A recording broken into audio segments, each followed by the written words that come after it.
Então, galerinha, boa tarde. Eu não consegui fazer a aula síncrona, né, que é a aula ao vivo, mas eu vou tentar aqui a solução de tentar gravar esse vídeo que eu posso explicar o modelo atômico de Bohr, que é o modelo atômico que falta a gente ver, de uma maneira até seja mais breve também, um pouco mais resumida, para que a gente possa entender melhor o que a gente já viu, né? Então a gente já viu a ideia filosófica dos gregos, não é isso? Onde o átomo era apenas uma ideia. A gente já viu o modelo de Dalton, que o átomo é uma esfera sólida, né, indivisível, todas aquelas características que eu já disse, né, que ele mantém a proporção durante a ligação química, a gente já falou disso. A gente já viu o modelo de Thomson, que ele é o primeiro a falar da natureza elétrica do átomo, não é isso? Onde ele fez aquele experimento que a gente viu, que eu mostrei o vídeo, onde existem os raios catódicos, não é isso? Ele conseguiu observar ali que existia algo dentro do átomo que tinha uma natureza elétrica, né, uma carga negativa, e era menor do que o próprio átomo. Beleza? Depois a gente viu o modelo de Rutherford, que ele fez aquele experimento onde ele jogava uma partícula radioativa em direção ao átomo de ouro, e esse átomo ele sofria essa partícula, quando ela batia no núcleo do átomo, ela sofria um desvio, não é isso? A gente viu, e ele provou por isso que o átomo não é uma partícula sólida, certo? Que o átomo ele tem uma parte sólida sim, que é o núcleo, e tem uma parte vazia, que é a eletrosfera, onde ficam os elétrons ali, né? Então, na ideia de Rutherford, que a gente já viu, o elétron ele fica em volta do núcleo, certo? Só que essa explicação de Rutherford, esse modelo de Rutherford, certo? Ele deixa algumas lacunas. Ele deixa algumas lacunas. A principal era, se o átomo ele é negativo e o núcleo é positivo, por que que esse elétron ele não bate no núcleo do átomo e o átomo entra em colapso, certo? Que é algo que a gente não vê normalmente na natureza, né? Um átomo entrando ali em colapso. Normalmente as coisas estão mais ou menos em equilíbrio, certo? Um aluno de Rutherford, um aluno dele, bastante dedicado, chamado Niels Bohr, ele propôs ele propôs uma teoria diferente, ele criou um modelo diferente. Então, ele continua afirmando que no átomo existe o núcleo e a eletrosfera, porém a principal diferença do modelo de Bohr e de Rutherford é que Bohr coloca os elétrons em camadas fixas no átomo, certo? E cada camada tem uma capacidade de suportar elétrons limitada, certo? Limitada. Então, se eu não me engano, a primeira camada ela consegue suportar 2 elétrons, certo? A segunda camada, 8 elétrons. Tô aqui pescando o livro, galera. A terceira camada, 18. A quarta, 32. A próxima, 32. A outra, 18. E a outra, 2. Certo? É muito difícil a gente ver um átomo com todas essas camadas eletrônicas, porque precisaria de um número muito grande de elétrons, certo?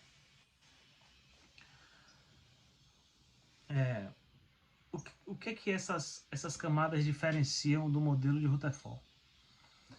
No modelo de Bohr, os elétrons eles estão distribuídos fixamente nessas camadas eletrônicas em volta do núcleo do átomo.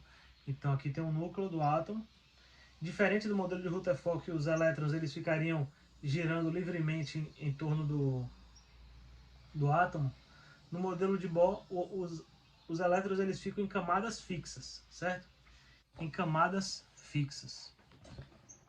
Isso implica em que cada camada tem uma quantidade de energia ali pré-determinada, certo? Pré-determinada. Então, esses níveis de energia, ou camadas eletrônicas, como também são conhecidas, elas conseguem reter uma quantidade fixa de elétrons. Só que, galera, quando esse átomo ele é estimulado de alguma maneira, esses elétrons eles podem pular de uma camada para outra, certo? pular de uma camada para outra. Então, quando esse elétron ele recebe muita energia, por exemplo, se eu pegar uma barra de ferro e colocar muito calor em cima dela, eu coloco ali a chama de um maçarico em cima dela, certo? Deixa um tempo, o que acontece com a barra de ferro? Ela começa a ficar vermelha, não é isso? Ela começa a ficar vermelha, depois laranja, não é isso? Quando o metal ali está muito quente, tem muita energia ali. Por que que tem esse brilho, galera? Quando os átomos de ferro ali, eles absorvem esse calor, os elétrons pulam da camada mais baixa para a camada mais externa, certo? Esses elétrons, eles absorvem tanta energia que eles pulam de camada. Eventualmente, esse elétron da camada que foi para a camada externa, ele perde um pouco de energia. E quando ele volta para sua camada original, ele libera parte dessa energia em forma de luz. Então, por isso que o metal aquecido, ele brilha, ele tem aquele brilho incandescente, não é isso? Porque os elétrons que foram estimulados, quando eles retornam para sua camada eletrônica original, eles emitem na verdade, eles liberam essa energia extra em forma de luz, certo?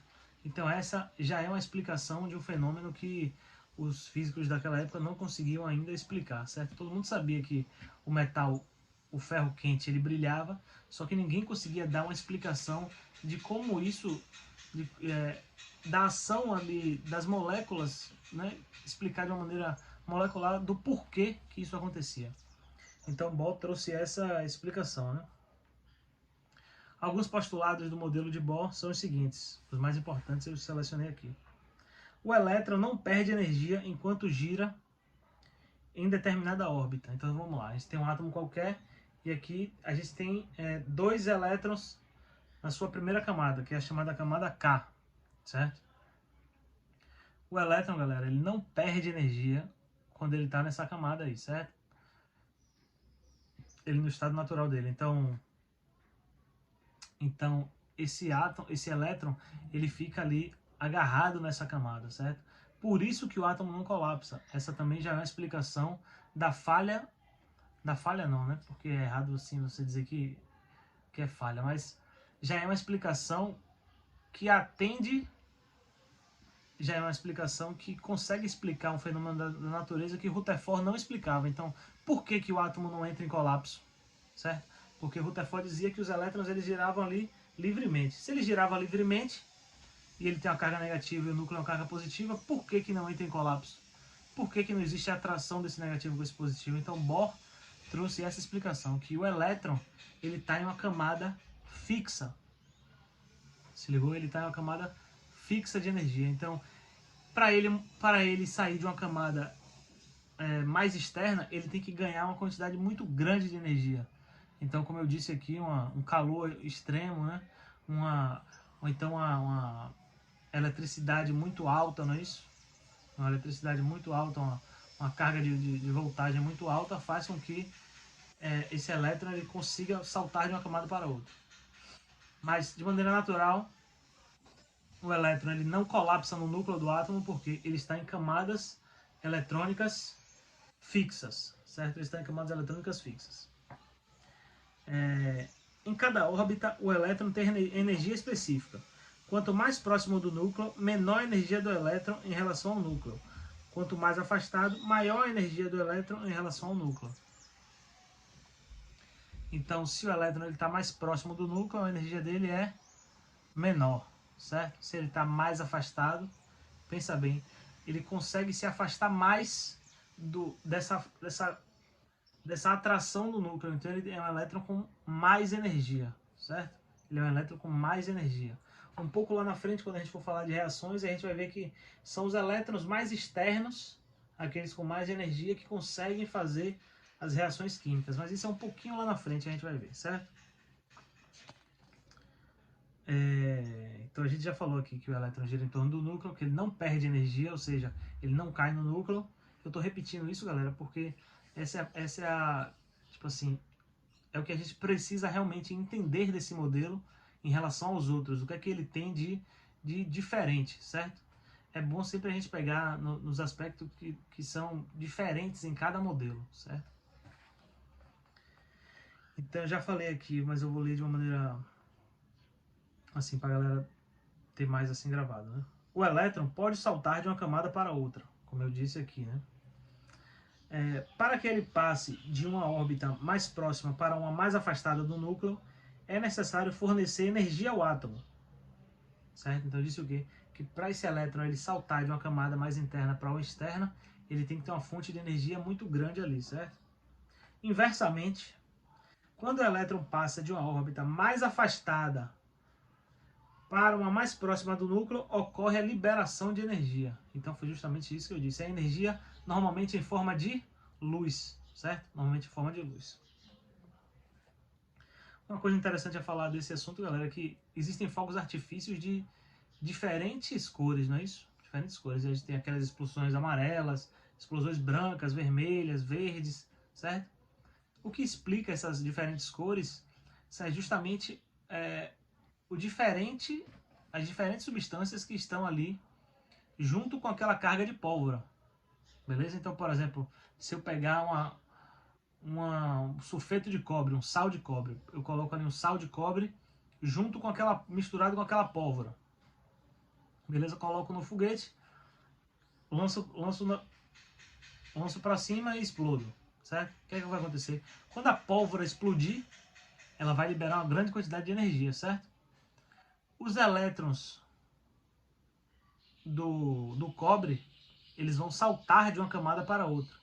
Só que logo depois essa energia vai ser perdida e liberada em forma de luz, como a gente viu, certo? Só que o cobre ele libera um brilho verde, certo? Ele libera um brilho verde. Então quando explode a gente vê aquela explosão verde, certo? Quando é uma explosão branca, normalmente é utilizado magnésio, certo? Quando é uma explosão mais alaranjada ou avermelhada, normalmente é utilizado ferro. Então,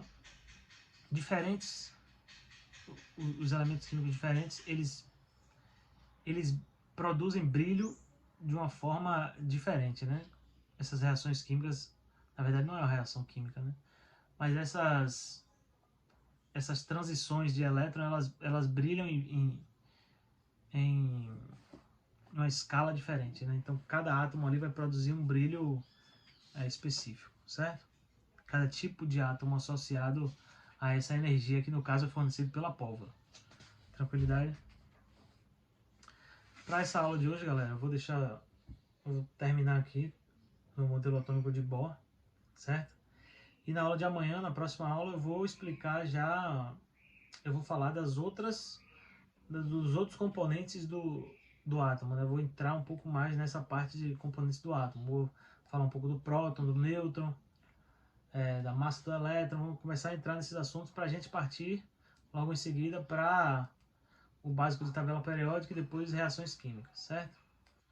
Então eu espero que essa aula tenha sido tranquila, certo? Se eu conseguir, se eu tiver tempo, eu coloco uma ediçãozinha, coloco umas imagens do modelo atômico de Bohr para vocês entenderem o que eu estou dizendo. E é basicamente isso, galera. Queria só, para finalizar essa parte de modelos atômicos, falar do modelo de Bohr. E é importante que vocês entendam o progresso que existe em cada modelo desse aí, certo? A gente tem que lembrar sempre que é a partir do desenvolvimento da ciência que se é capaz de fazer um novo modelo, certo? E que os que fizeram modelos que tinham inicialmente tinham coisas que, na verdade, tinham postulados que se provaram que não estavam tão corretos assim, não é porque eles erraram, porque eles eram menos inteligentes, mas eles tinham menos ferramentas para explicar os fenômenos que eles observavam. Beleza?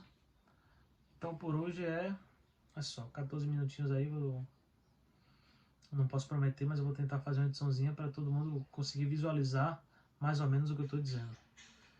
Valeu, galera. Muito obrigado aí, viu? A gente se vê amanhã.